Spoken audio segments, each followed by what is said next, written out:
ولا بيراوي كنا ذكرت أنا في التدين أنا في التدين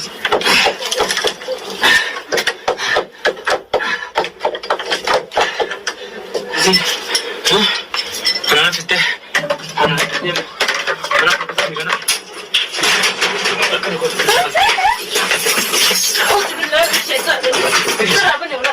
hamtu waan wal gootan waliif dhiisa rabbiif jecha rabbiin wagartee miti waan isin dalaydan isiniif dhiisa saniifuu waan hin taane walirratti yaadina waan hin taane keessatti wal ilaalina abbaan feetan laala abbaan feetan dhiisaa viidiyoo kiyyaan abbaan feetan jalqaba laala abbaan feetan bira dabra faraan irraa waan takkan irrista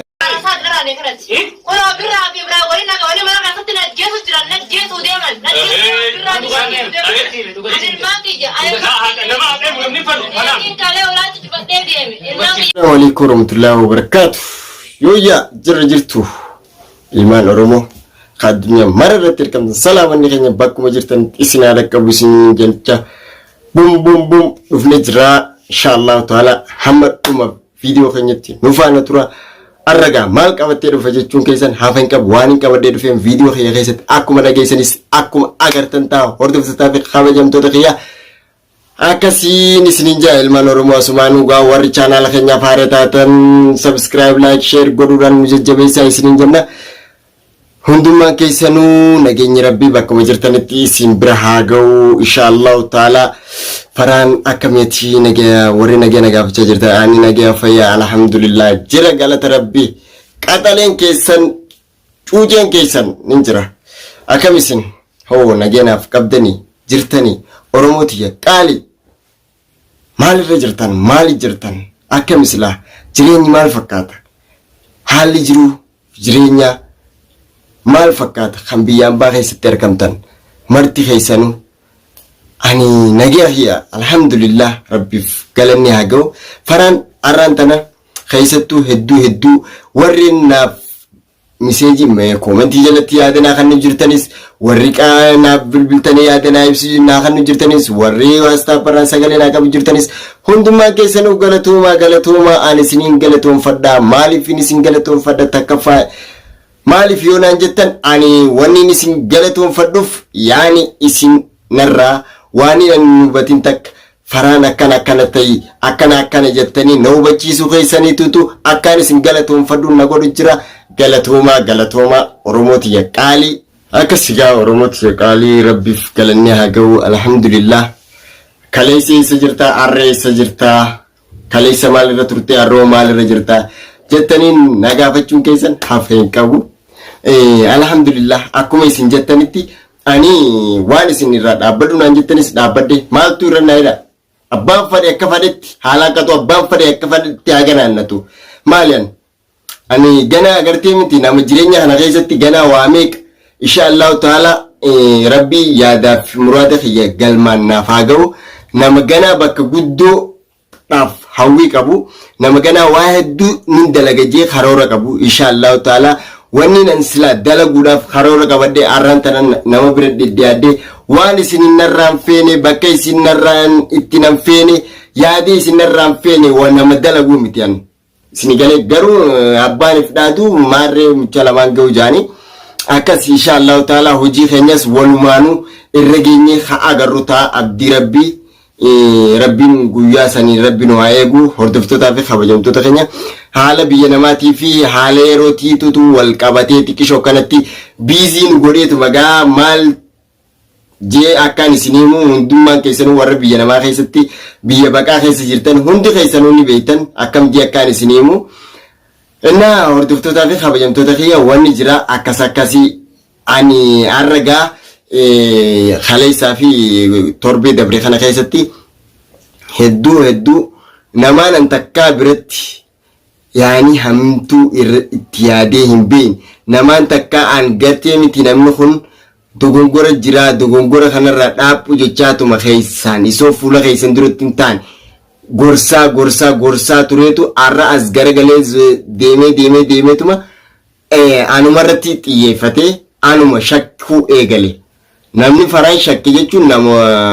kafana qaama isaa shakke an akka yaada fiyyatti an garuu alhamdulillahi rabbil alamin ilma namaa kana hiisin shakku yaani waan ajaa'iba shakkii fi maarree jaan kana ilma namaa irratti gonkuma hin eegu gama hiyyaan jechuun namaa san hin komadu sitti aare taanan aara san daariktii sittichi beetuma waan akkanaa kanaafin sitti aare jeetuma aara san naaf hubattaa naaf fudhattaa wajji jiraanna naaf hubachuu baattaa narraa fudhachuu baattaa achumatti adda hafna namni keenya irra guddaan kanaatutu nama waan namni nama keenyaaf hin galin takkaffaa waan akkanaa kana hijaa gara sii qabatee achi deemee as deemee maal jee garaa keessatti summi baadhatee no kun wallahi hin barbaachisu keessattuu eenyuuf hime alagaadhaa hojii jiraachaa jiru Oromoo wajjin jiraachuu jira Oromoo akkamtiin hamtuu gara qabadhee fideeman akkam jeetiin Oromootu kana na godhee jee yuun daariktii maaliif fuula miidiyaa duratti dhimma mataa kiyyaati kun isin galee yuun wal dhabdeen naaf namaa jiraatte danda'u kana roorroo if biraan jira tamam ka jechaan na tuqe anis jechaan dachaa godhee tuqu hin wallaalles nin beeka isin galee garuu gaa nama ati kabaju tokko nama kabajaa qabduuf nama agartee khaleessa wajji nyaattee khaleessa qoriin obbolummaa qoriin wajjin qoonqoo qorii takka keessaa gaa nuti hordoftoota fi kabajamtoota keenya nuti gaa yoo warri magaalaa qilleensa kana gubbatti gaa namni hedduu qilleensa gubbatti ni magaalaa yoo magaaloo ittan hin beekne malee akkam yoo jettan qorii jechuun aadaa Oromoo keessatti kan mukarraa tolfamu san nyaanni achi keessatti kan buufamu qoriin isiisanii isin galee namni nyaata wayim qorii takka wayim saanaa tokko keessaa guyyaa tokko wajjin afaan kaayatee nyaate akkamiin walirratti shira yaate akkamitti hamtuu walirra yaadaa'u mee inni fakkaataa kun keessatti warra jaarsaa fi jaartii wajjin gacciisee wajjin ilmoo harkatee rabbiin aduu guyyaa irraa kanaan eege dhiisiiti namni obbolummaa rabbii kararraa deemaa waliin dhufee waliin gattaa'ee guyyaa takkaaf wajjin nyaata qotatee afaan kaayatee hamtuu walirratti yaadu garuu gaarran tana zabana akhir jirra jaartiin jaarsa fuula miidiyaa dura cafe jaarsi jaartii fuula miidiyaa durattum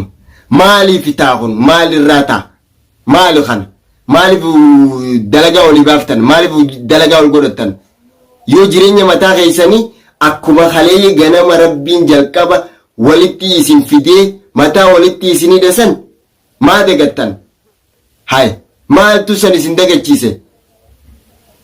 kaleessa yoo kana ol godhu teessan maaliif walitti dhuftan isin galee ol baaftanii fuula miidiyaa duratti maaliif beekumsaa kun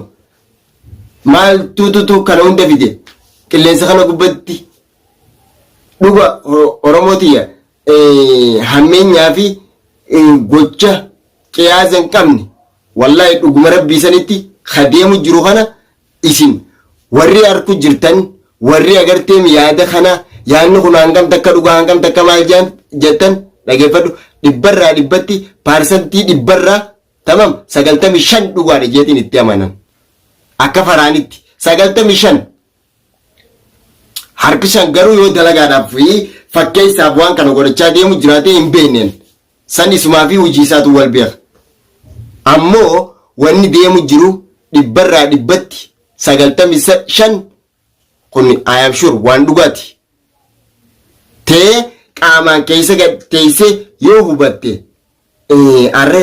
yaa'ii godhee arra wal tumnee wal cafeenee wal dabaaddamnee qilleensa kana gubbatti beekamtiin aan argadhu akka mataa kiyyaatti aan arraaftu garuu wanni jiraasan nuyi jirti maaliif lafatti waliin sirreeffanne maaliif Oromoo teenya maaliif wal rakkisuu feena maa mataa wal hoogwisuu feena maa mataa wal nyaachuu feena kanaafuu isinilleen hordoftootaa fi kabajamtoota ilmaan Oromoo addunyaa mara irratti argamtan namni sagaleen tiyyatuun isin bira geesse dhugaa rabbii ani rabbiin isin qabee du'aa godhaaf keessattuu Oromoo tiyyata Yaman keessa jirtu ummata Oromoo baqaa biyya Yaman keessatti argamu anarraa haasaadha du'aa nuuf godha kanu ajaa'ibdaniitutu irra guddaa kanu tafakkurtaniitu irra guddaa nu isin ajaa'ibina nu isin tafakkurina tamas nu isin jibbina hamaa koo hamataa koo jaan isin galee uffata qaama keessanii kana baaftanii bakki itti darbitan hin jiru. Tamam qaama qullaa namni uffata darbee qaama qullaa deemu hin jiru. Tamam nuti Oromoon waliif qaama, nuti Oromoon walitti aannas warra gaarraan tana tokkummaadhaan biyya gadhaabee tokkummaadhaan addunyaadhaaf ibsa ta'uu malee Oromoon namaarraan tana gartee bakka kaleessan hin laalanii miti. Kaleessallee gartee cunqursumaa fi haaluma deemu jiru haaluma yeroo sanitti nurra giyaa tureetutu abbootii teenya cunqursaa ture malee sirna yeroo san isaanirra deemaa ture. Oromoon nama barate. Oromoon nama jecha arra jee gartee miti waggaa meeqa keessatti guyyaa fi sa'a itti jecha san jeefi waan san itti hubatee fi itti barreessee lafa kaa'e nama yaadu nama beeku. Sinigalee Oromoo jechuun nama beekumsa addunyaa tanaaf raabsaa jiru malee nama addunyaarraa beekumsa fudhachuu jiru miti. Garuu gaa maaltu tan hunda nu godhe sirna keessa jiraachaa turre haala keessatti cunqursaa fi namoota ni beektan diinagdeedha. Sinigalee kana nu godhe irra guddaa diinagdee. Saniifuu arran tana alhamdulillahi rabbil alamin Oromoo jechuun ija takkaasi qaroodhaasi isinigala keessatti Oromoo namni hokkomattan warra nuti lammii biyyatti mee rabbi sodaadhaadhaatti dhageeffadhaa. Oromoon tokko akka ilaalcha faraanitti Oromoo kan bahaa kan dhiyaa kan kaabaa kan kibbaa tokko akka ilaalcha kiyyatti akka yaada kiyyattis akkaan beekuttis mee gandaa fi kutaadhaan wal qooduu haa dhiifnu. Gandaa fi kutaa wal qooduu haa dhiifnu. Oromooti isiniin jaaladha. Gandaa fi kutaadhaan wal qooduu haa dhiifnu. Maaliif wal ammeeffan? Maaliif waan hin taane walirra yaan? Maaliif agartee mee ilaalcha hin taane keessatti wal galchinee ilaalcha hin taane wal ilaal? Yaa ofirraa dhiisaa wanni kanaa kun gaarii miti. Hedduu takka gaarii miti. Ani feetan na jaaladha, feetan na jibba. Ani garuu ani isiniin jaaladha. Arraas ta'ee borus ani isiniin jaaladha, isiniin jaaladha. Maal gootan mee? Tamam. Jaalala keessan garuu na keessattis uumuu hin dandeessan, na keessaas balleessuu hin dandeessan. Maaliif waan hin Oromoo irraa dhaladheef waan dhiigni kiyya Oromoo ta'eef sinigalee. Har'a garuu bakkaan irra jiru tanaa fi haalaan irra jiru kana laalee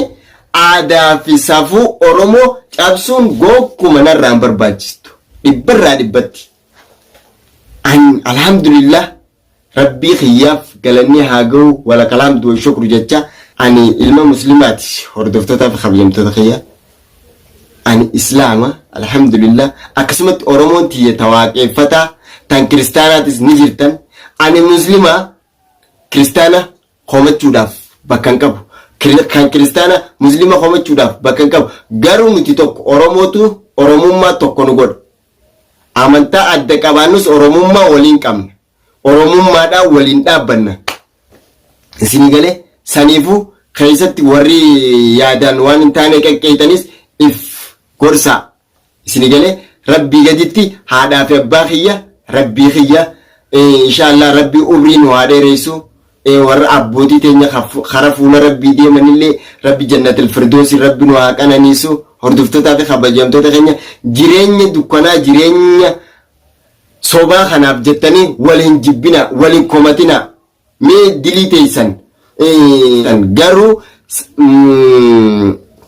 nasiyaa obbolummaa nasiyaa oromummaa nasiyaa ilmoo islaama tamam waliif dhaamtu Oromoo tiyyatan kiristaana tan muslima maraafu dhaamsa kiyya. Kana keessatti yoon dogongoree jiraadhes dogongora kiyya naaf barreessuu dandeessan. Ani nama dogongora fudhatee dogongora irra fiduu miti. Nama dogongora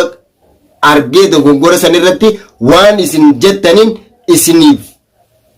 hojiidhatti isinii jijjiiru. Saniifuu hordoftootaa fi kabajamtoota kiyya inshaallahu ta'ala warreen qilleensa kana gubbatti nu homachaa jirtan afoonaa lillah ani gama kiyyaan dhiifamaan isin gaafadha. Garuu maaltu dhiifama akkaan isin gaafadhu na godhu jira dogongora dalageetii miti. Takkaffaa maal yoonaan jettan faraan maaltu bultii namaa keessa si galchee faraan maaltu jireenya namaa keessa si galchee jireenya namaa keessaa bahii ambeetiin jira. Abbuma kamiyyuu birattu arraan booda bakkuma feetanitti yoo salaamtaa rabbii assalaamu alaikum wa alaikum salaam nagaa fayyaadha nagee waliin qabaanne malee namuma takka biratti dhiyaadhee wanni isin yoontii jiru tokko hin jirtu. Saniifuu hordoftootaa fi kabajamtoota kiyya ani isiniini isinilleen anumaanii isiniin qaba waan hin dhabeen qabu rabbiif galanni haa ga'u asumaan na jajjabeessaan dhaamsa kiyya Oromootiya hanga rabbi nagaa waliin nu deebisutti assalaamu alaykum warahmatullahi wabarakatuh.